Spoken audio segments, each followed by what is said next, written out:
Optimasi promosi digital kerajinan tanah liat dalam pelestarian kearifan lokal Desa Arjawinangun dengan pendekatan ABCD.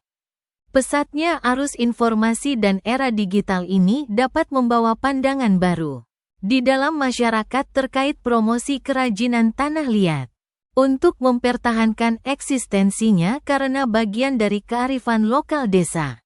Development of digital marketing application for gerabah craft product using augmented reality technology. Saat ini, promosi yang dilakukan oleh kebanyakan pengrajin gerabah di kota Bandung masih menggunakan buku katalog penjualan. Digital marketing strategi promosi berbasis web mobile pada hasil kerajinan tanah liat. Namun berdasarkan hasil observasi yang telah dilakukan, diketahui bahwa sistem penjualan yang dilakukan masih menggunakan sistem konvensional, mulai dari proses pemesanan dan proses pembayaran.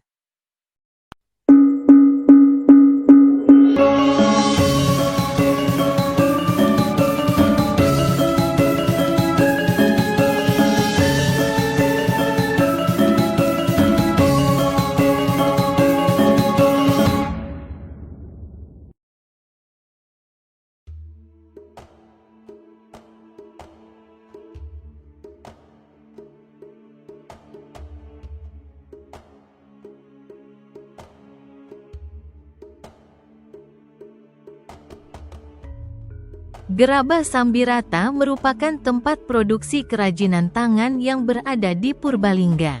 Didirikan pada tahun 1985 oleh nenek moyangnya, sekarang dikelola oleh Ibu Parsinah dan Bapak Prayogi.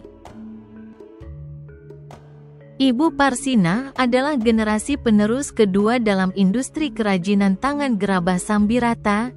Ketika berumur 10 tahun, Ibu Parsinah sudah mulai mengikuti proses pembuatan produknya.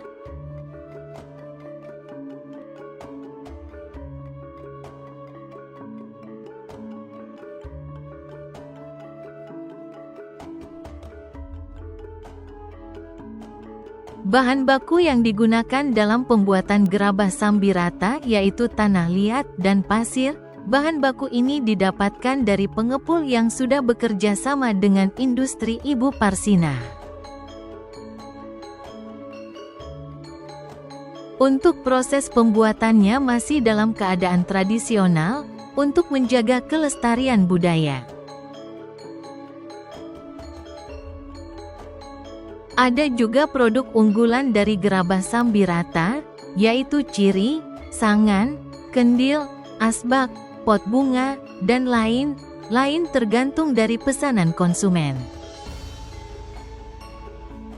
Dalam sehari gerabah Sambirata dapat memproduksi 400 buah per hari, yang dibantu oleh saudari-saudarinya.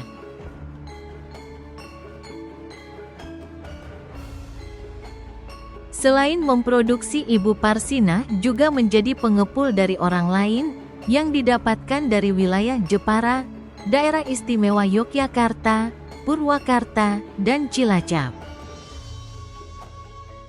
Untuk harga dari produknya berbeda tergantung dari bentuk, ukuran, dan jauhnya lokasi pengiriman.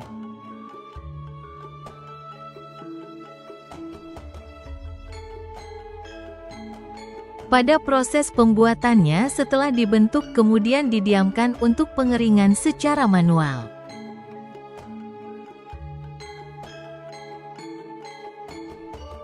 Setelah kering dengan sendirinya lalu dijemur sekitar 20 hari tergantung dari kondisi cuacanya, kemudian baru bisa dibakar selama kurang lebih 2 jam yang juga harus diawasi terus-menerus.